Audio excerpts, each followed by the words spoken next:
योग भगाए रोग। अक्सर आपने टीवी में देखा होगा, न्यूज़पेपर में आपने पढ़ा होगा। योगा भारतीय सनातन संस्कृति की, भारतीय परंपरा की एक खूबसूरत भेंट है जो भारत ने पूरी दुनिया को दिया।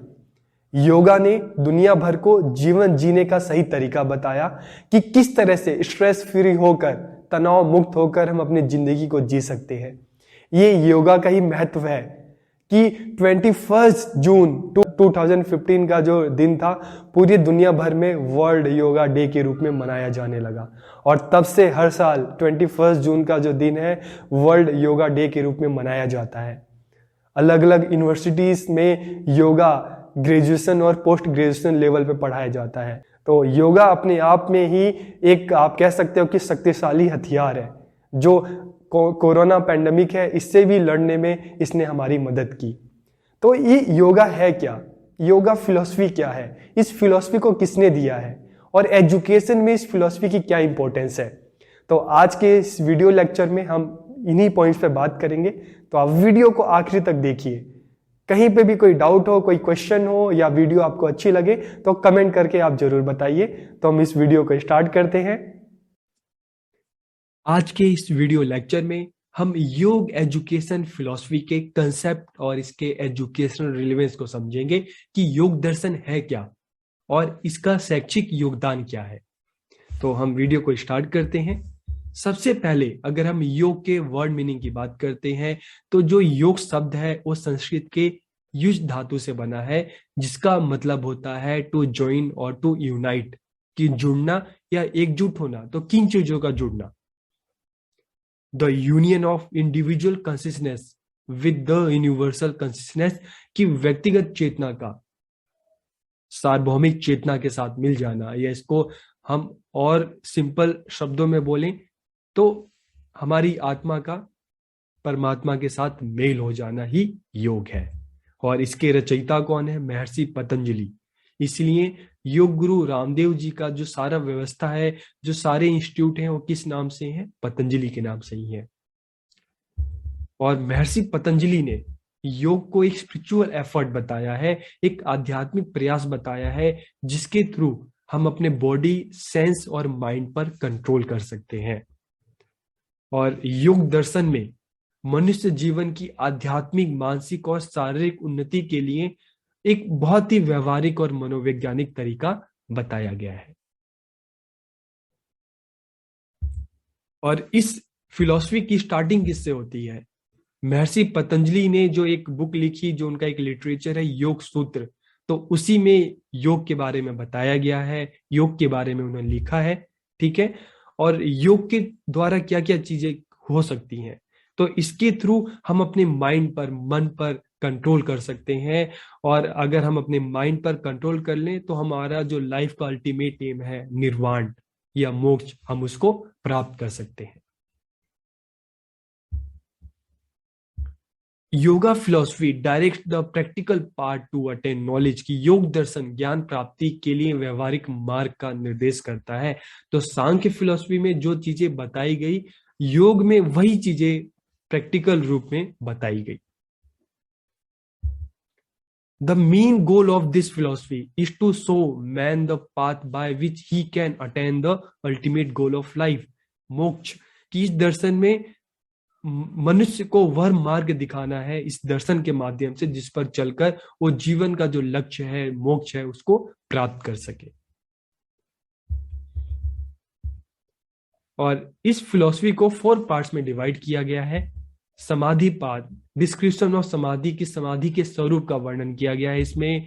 साधना पाद, मीन्स ऑफ अचीविंग गोल्स, की लक्ष्य प्राप्ति के साधनों की किस तरह से व्यवस्था हो सकती है, किस तरह से लक्ष्य को प्राप्त किया जा सकता है, ये चीज इसमें बताई गई है। विभूति पाद, description of super natural abilities, की योगा के थ्रू हम किस तरह से जो हमारे अंदर जो सुपर नेचुरल एबिलिटीज है, जो अलौकिक सिद्धियां हैं, उसको हम डेवलप कर सकते हैं। और केवल्य पाद, डिस्क्रिप्शन ऑफ साल्वेशन, की मोक्ष के स्वरूप का वर्णन। तो ये योग फिलॉसफी है, इसको इन 4 पार्ट्स में डिवाइड किया गया है। ठीक है, आगे हम बढ़ते हैं। अगर हम ऑब्जेक्टिव की बात करते हैं तो फिजिकल डेवलपमेंट, शारीरिक विकास, इंटेलेक्चुअल डेवलपमेंट, बौद्धिक विकास, मोरल डेवलपमेंट, नैतिक विकास, सेल्फ ट्रेनिंग आत्म प्रशिक्षण, सेल्फ कंट्रोल आत्मनियंत्रण, अटेनमेंट ऑफ साल्वेशन मोक्ष की प्राप्ति, and developing a sense of public welfare की लोक कल्याण की भावना का विकास, ये इसके मेन ऑब्जेक्टिव है। और अगर हम टीचिंग मेथड्स की बात करते हैं तो उपदेश मेथड क्या होता है? आपने गुरुकुल सिस्टम में देखा होगा कि गुरु अपने ज्ञान को उपदेश के माध्यम से स्टूडेंट को देते थे, उन तक पहुंचाते थे। और उसके बाद ये सारे मेथड एक दूसरे से जुड़े हुए हैं। फिर श्रवण, स्टूडेंट उसको सुनता था, उसको ध्यान से सुनता था। मनन, उसको मन में बिठाता था, उसका चिंतन करता था, उसको समझने की कोशिश करता था। और डायरेक्ट एक्सपीरियंस के थ्रू भी बच्चों को एक्सपीरियंस देने का प्रयास किया जाता था। ठीक है। सूत्र मेथड, तो सूत्र क्या होता है? जैसे आपने मैथ्स में, साइंस में जो फॉर्मूलास होते हैं, तो सूत्र के थ्रू डिफिकल्ट से डिफिकल्ट क्वेश्चन का आंसर आराम से आसानी से निकाला जा सकता है।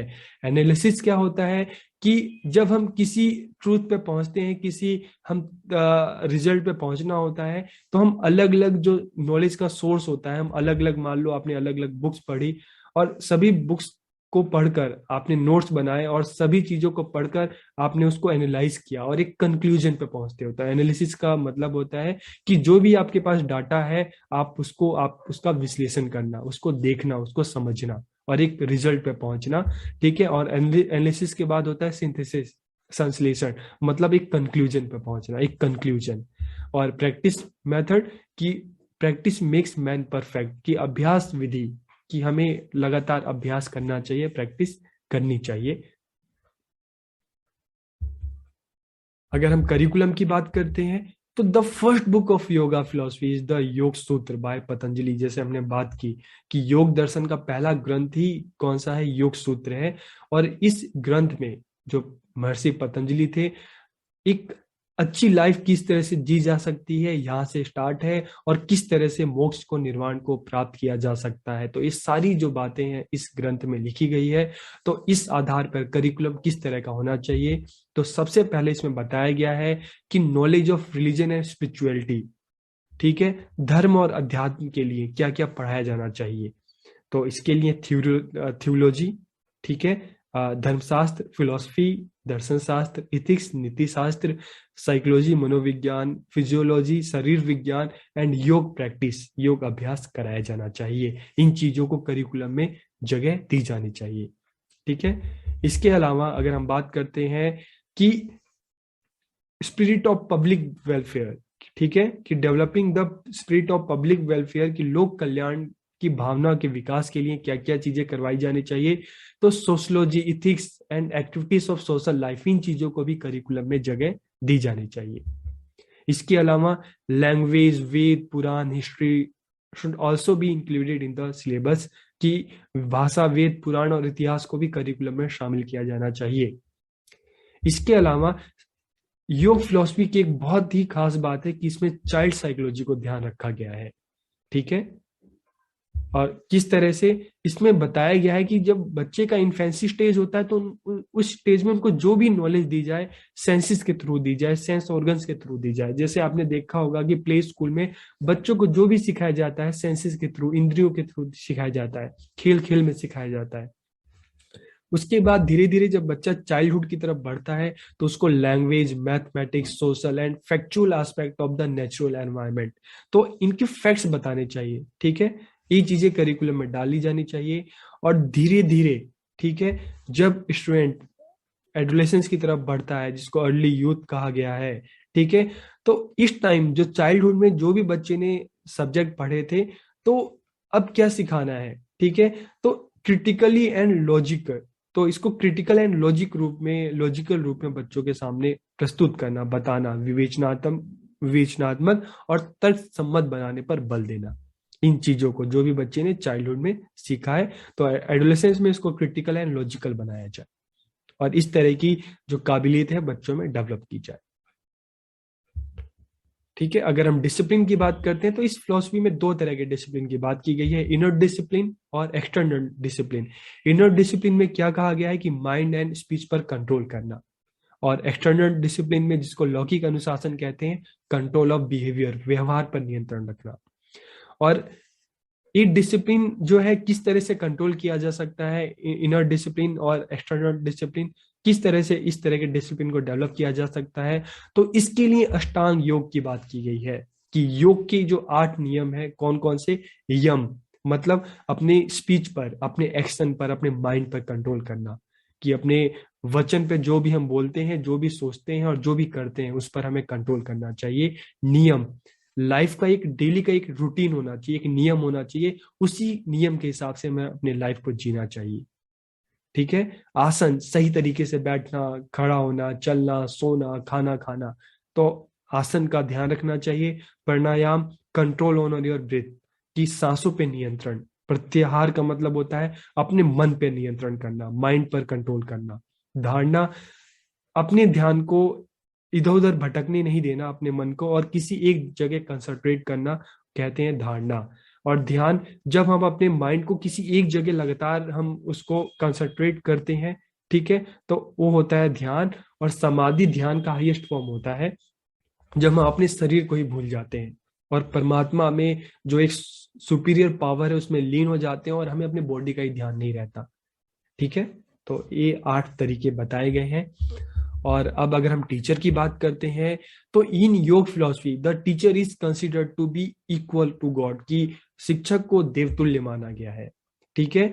According to this the teacher should be one who has realize Brahma through yoga, कि शिक्षक ऐसा हो जो योग के द्वारा ब्रह्मा का साक्षात्कार कर चुका हो।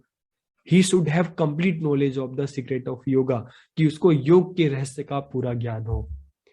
ही शुड बी प्योर, सात्विक and culture in body mind and action, की उसे शरीर, मन और क्रिया से शुद्ध, सात्विक और संस्कार युक्त होना चाहिए। ठीक है। इसके अलावा there should be self discipline in the teacher, की उसमें आत्मिक अनुशासन होना चाहिए। He should have strong spirit to teach the student to learn, कि उसमें विद्यार्थियों को सीखने सिखाने की तीव्र भावना होनी चाहिए। The teacher should have an excellent desire to improve and make complete the life of the student, कि शिक्षक में विद्यार्थियों के जीवन को सुधारने तथा पूर्ण बनाने की उत्कृष्ट इच्छा होनी चाहिए। He should have the ability to recognize the potential of his student, कि उसमें अपने विद्यार्थियों की योग्यता को पहचानने और विकास करने की क्षमता होनी चाहिए। अब स्टूडेंट किस तरह से होने चाहिए? अकॉर्डिंग टू योग philosophy a student should be a योग सीकर, कि योग दर्शन के अनुसार विद्यार्थी को योग साधक होना चाहिए, उसे लगातार डेली योग का अभ्यास करना चाहिए। He should be self study and dutiful, उसे स्वाध्यायी और कर्तव्यनिष्ठ होना चाहिए। He should be sattvik and cultured, उसे सात्विक और सुसंस्कार युक्त होना चाहिए। He must have good character, उसका चरित्र उत्तम होना चाहिए। There should be no craving and greed in it, कि उसमें किसी प्रकार की तृष्णा और लालच नहीं होना चाहिए।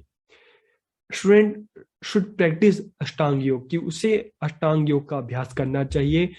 और लास्ट में देखें, there should have faith, reverence and devotion towards God, कि उसमें ईश्वर के प्रति विश्वास, श्रद्धा और समर्पण का भाव होना चाहिए। तो एक स्टूडेंट की क्या क्वालिटीज होनी चाहिए। ठीक है। अब बात करते हैं इसके एजुकेशनल इम्प्लीकेशन की, शैक्षिक निहितार्थ की। तो इसमें योग को बहुत ध्यान दिया गया है, एम्फेसिस ऑन योग प्रैक्टिस, योग अभ्यास पर बल दिया गया है, ताकि हम फिजिकली मेंटली हम स्ट्रांग हो सके। Emphasis on the spiritual and material side of life, कि जीवन के आध्यात्मिक और भौतिक दोनों ही पक्षों पर ध्यान दिया गया है। Psychological analysis of the child development, की इसके करिकुलम जो है बहुत ज्यादा इसमें चाइल्ड साइकोलॉजी को ध्यान रखा गया है, तो बाल विकास का मनोवैज्ञानिक विवेचन किया गया है इसमें। ठीक है। और इसके अलावा teacher was given an important place, कि शिक्षक को महत्वपूर्ण स्थान दिया गया है। Importance of holistic development of student, की विद्यार्थी के समग्र विकास पर, ऑलराउंड डेवलपमेंट पर जोर दिया गया है। एंड जो टीचिंग मेथड बताए गए हैं वो भी काफी यूजफुल हैं। तो आज की इस वीडियो लेक्चर में हमने देखा कि योग फिलॉसफी क्या है, इसको किसने दिया, इसके ऑब्जेक्टिव क्या क्या है, करिकुलम किस तरह का है, टीचर्स कैसे होने चाहिए, स्टूडेंट कैसे होने चाहिए, और इसके एजुकेशनल इम्प्लीकेशन। तो अगर आपको वीडियो अच्छी लगे तो आप कमेंट करके अपना फीडबैक जरूर दीजिए। आप सबका बहुत बहुत धन्यवाद।